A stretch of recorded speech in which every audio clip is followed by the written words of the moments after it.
अस्सलाम वालेकुम, hello everyone, welcome to my channel. I hope कि आप सब बिल्कुल ठीक ठाक होंगे। तो यहाँ पे हम लोग गए थे केपी कॉलेज, वहाँ पे एग्जीबिशन लगी हुई है और ये हैंडलूम हैंडीक्राफ्ट वाली एग्जीबिशन है और हर साल विंटर में ये एग्जीबिशन लगती है। लास्ट ईयर भी आपके साथ हमने शेयर किया था और मज़े की बात ये है ना कि आलिया का उसी दिन मैसेज आ गया कि स्कूल जो हैं फिर से 3 दिन के लिए डीएम ने बंद कर दिया है और सारे पेपर जो हैं फिर से कैंसिल हो गए और नया अब उसका टाइम टेबल आएगा। और सुबह से आलिया जो थी वो घर में उन्होंने पूरा स्कूल खोल रखा था, यानी सुबह से वो शोर मचा मचा के पढ़ रही थी और उनका हिस्ट्री का पेपर था तो सारी हिस्ट्री उनकी सुन सुन के हम लोगों को याद हो गई थी और हम लोग भी परेशान हो गए थे सुन सुन के। तो फिर ये हुआ जब पेपर नहीं होना उसके बाद झट से आलिया रेडी हो गई एग्जीबिशन में चलने के लिए। पहले हम लोगों ने सोचा था कि हम आपके लिए यहाँ पे जाकर के वीडियो नहीं बनाएंगे, लेकिन जब वहाँ पहुँचे ना तो यकीन मानिए इतनी अच्छी अच्छी चीज़ें थी कि हमें लगा जब हम देख रहे हैं तो भाई आप हमारे सब्सक्राइबर हैं, आप हमारे व्यूवर्स हैं, आप हमारी फैमिली हैं, तो आपको कैसे मिस कर दें कि आप ये सब चीज़ें ना देखें, कैसे मिस करवा दें कि आप ये सब चीज़ें ना देखें। तो बस दिल नहीं माना, मन नहीं माना और यहाँ पे हमने ये सारी छोटी छोटी क्लिप्स बना ली, आपके साथ शेयर कर देते हैं। ये जो ब्लैंकेट था ना बहुत ही अच्छा ब्लैंकेट था और ये जो भैया थे ना इन्होंने हमें पहचान लिया और ये कह रहे थे कि भाई हमने आपका चैनल सब्सक्राइब करके रखा है और लास्ट ईयर भी आप लोग हमारे पास आए थे। तो इनका ब्लैंकेट जो था ना इसमें 3 कलर थे ब्लैंकेट में, एक स्काई ब्लू था, एक ग्रे कलर था और एक शायद बिल्कुल लाइट सा कलर था जिसे ऑफ वाइट कह सकते हैं। तो बहुत बढ़िया था और इंशाल्लाह जब नेक्स्ट टाइम जब जाएंगे ना, यानी इनके जाने से पहले, ये एग्जीबिशन 16 तक है, तो जब जाएंगे ये जाने लगेंगे तब हम ज़रूर ये ब्लैंकेट लेंगे। हमें बहुत पसंद आया है और रेट भी बहुत रीज़नेबल थे।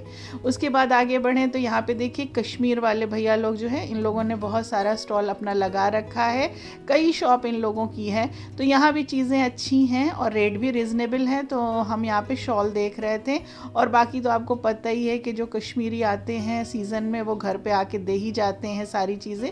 तो हमने सोचा कि एक बार प्राइस पूछते हैं, देखते हैं इसमें और उनके में क्या फ़र्क है। तो नहीं, बिल्कुल मुनासिब दाम था, रीज़नेबल था, ऐसा कुछ भी नहीं था। तो बेचारे बहुत दूर से बहुत मेहनत से अपनी चीज़ें ले आते हैं यहाँ पे और बहुत सारी हाथ का वर्क भी होता है, मैंने हैंडीक्राफ्ट इनका अपना हाथ का बना हुआ, ये सारी चीज़ें आप देख रहे होंगे। ये कॉटन की ही कुर्तियाँ हैं, ये जो सामने आपको नज़र आ रही कश्मीरी कुर्तियाँ हैं, इसमें सारी कश्मीरी वर्क आप नज़र आ रहा होगा, लेकिन ये कॉटन पे बना हुआ था और सारे साइज़ इनके पास अवेलेबल थे। तो अगर आप हमारे यहाँ से बिलोंग करते हैं तो आप यहाँ पर जा सकते हैं। और फिर यहाँ पे ये देखिए सिरेमिक के कप्स हैं और बहुत सारी चीज़ें हैं। फिर ये यहाँ पे बोन चाइना है और ग्लास है, इसके सारे डिनर सेट, ट्रे, ग्लास, जो सारी चीज़ें रहती हैं। तो यहाँ पर जब आप चाहिए तो अपने हिसाब से अगर यहाँ से बिलोंग करते हैं तो आकर के आप चूज़ करके ले सकते हैं। फिर हम बता रहे हैं रेट जो है वो रीज़नेबल है। और अच्छा हाँ, जब से फर्स्ट से शायद ये एग्जीबिशन स्टार्ट हुई है उसके बाद से तो वेदर बहुत हमारे यहाँ ख़राब हो गया था, कंटिन्यू बारिश हो रही थी और फॉग भी बहुत था। तो भाई यहाँ पे जो है लोग बहुत कम आ रहे हैं। और फिर ये देखिए ये वाला जो इनका स्टॉल था ना ये बहुत ही ज़बरदस्त था, यहाँ की चीज़ें बहुत ही अच्छी थी, सारा वुडन वर्क यहाँ पे था और आप देख सकते हैं कितनी खूबसूरत और कितनी प्यारी चीज़ें हैं। और ये जनाब जो हैं शायद मुझे याद नहीं आ रहा है इन्होंने कहाँ से बताया था, ये कहाँ से आए, लेकिन चीज़ें जो थी वो बहुत ही अच्छी थी। यहाँ पे यहाँ वॉल क्लॉक आप देख सकते हैं और यहाँ पर ये देखिए ये कैसरोल यानी रोटी रखने के लिए है इनका, ये जो बना रखा है ये भी वुडन का है और रेट भी बिल्कुल सही था, मेरे ख्याल से 800 इन्होंने बताया था और जो साइज़ छोटा था थोड़ा बहुत कम ज़्यादा उसी हिसाब से था इसका।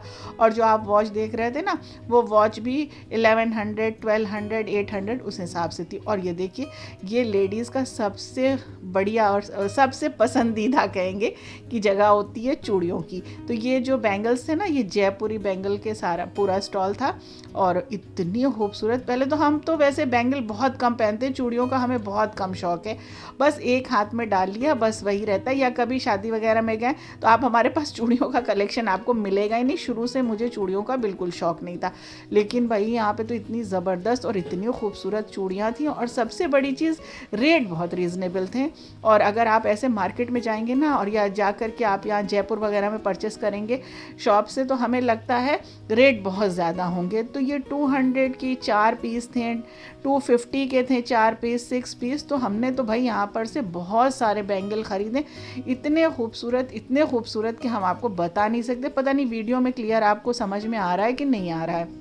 और फिर उसके बाद इसी तरह से घूमते फिरते रहे हैं। बहुत बड़ा ग्राउंड है ये, तो बहुत ज़्यादा स्टॉल यहाँ पे लगे हुए हैं। और फिर अब बच्चे थक गए थे और मैं भी थक गई थी, तो लगा थोड़ा सा बैठ करके चाय पी ली जाए। और ये जो थी इनकी चाय, वो लेडी जो इन्होंने बनाया था चाय, बहुत ही ज़बरदस्त चाय थी, बहुत ही फ्लेवरफुल थी। और जब मिट्टी के कप में या कुल्हड़ में, जब इस तरह से, कप क्या इसको कुल्हड़ बोलते हैं हमारे यहाँ, इसमें मिलती है तो टेस्ट ही अलग होता है। फिर ये देखिए जयपुर का ये शू वाले जो पूरा ये शूज़ का कलेक्शन यहाँ पे इनके पास है। ये भी रेट शायद ये 200 था। सारी जितनी भी शूज़ यहाँ पे आपको नज़र आ रहे हैं ना, इसका रेट जो था वो 200 था। ये ब्लैक वाला जो है ये आलिया ने परचेस किया था अपने लिए। और हम भैया से कह रहे थे कि एक आध बार ले गए हैं तो वो खुल जाता है, ख़राब हो जाता है, लेकिन उन्होंने कहा नहीं, कभी कभी ऐसा होता है, लेकिन ऐसा नहीं होता है। हम लोग बाहर से आए तो इसका मतलब ये नहीं कि हम गलत चीज़ आपको दे देंगे। और फिर वहाँ से घूमते बहुत सारी थी, सारा तो हमने नहीं कवर किया, हाँ थोड़ा थोड़ा जो हमें ज़्यादा अच्छा लगा वो कवर कर लिया था। यहाँ पर ये देखिए ये जैकेट वाला दिल्ली से ये भैया ये लोग लेकर के आए हैं, तो यहाँ पर हमने जैकेट्स वगैरह देखा और अच्छा लगा, बताया ना रेट ठीक था इसलिए। फिर उसके बाद जाने की बारी थी तो हस्बैंड को बुलाया कि आप आ जाइए, और आ करके जब वो यहाँ पे आए तो हमने कहा आप चेक कर लीजिए, शायद आपको जो जैकेट सही लगे तो आप जैकेट भी ले लीजिए।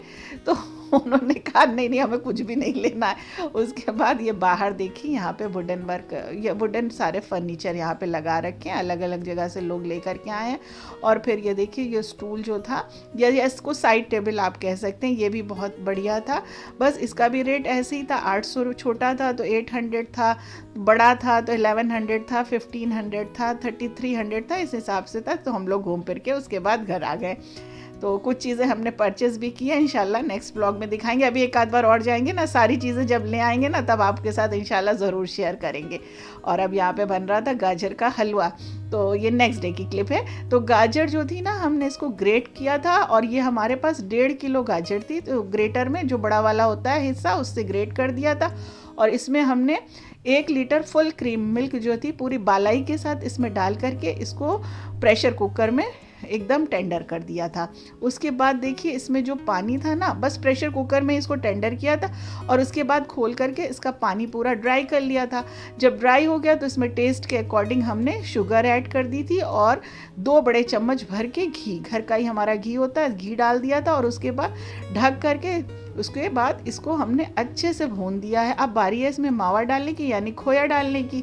तो यहाँ पर हमने इसमें खोया ऐड कर दिया था। हस्बैंड को बोला खोया ला दीजिएगा, वैसे ना भी डालो तो चलेगा क्योंकि ये फुल क्रीम मिल्क के साथ पक्का है ना, तो खोए की ज़रूरत नहीं होती। तो ये देखिए हमारा बड़ा ही मज़ेदार सा प्रेशर कुकर वाला गाजर का हलवा रेडी हो गया। इतनी जल्दी ये रेडी होता है ना कि मत पूछिए। आप चाहिए तो आप इसे ज़रूर ट्राई करिएगा, इंशाल्लाह आपको बहुत पसंद आएगा। और बहुत जल्दी भी बन जाता है, वरना गाजर का हलवा बनाने में बहुत मेहनत लगती है। प्रेशर कुकर वाला गाजर का हलवा रेडी। हाँ, ये जो हॉकिंस प्रेशर कुकर आता है ना, उसके साथ जो बुकलेट आती है उसमें गाजर के हलवे की रेसिपी रहती है। अच्छा, प्रेशर कुकर में बनाने के लिए। देखो फटाफट बन गया ना। अब अभी मत खाना, कल खाना। कल नहीं, अभी खाएंगे खाना रात के डिनर के बाद। रात के डिनर के बाद मतलब डिनर के बाद, डिनर तो रात ही का होता है। सिर्फ इतना से हम लोग को गाजर का हलवा मिला है खाने को। सोच सकते हैं आप लोग, ऐसा आप लोग क्या होता है? क्या मतलब अभी दिया टेस्ट के लिए क्यों भी अच्छा हम बताएंगे वीडियो में। तो हम लेके जा रहे हैं।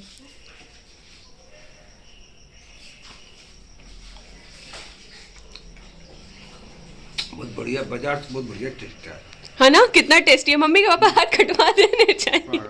खाना कौन बनाएगा फिर?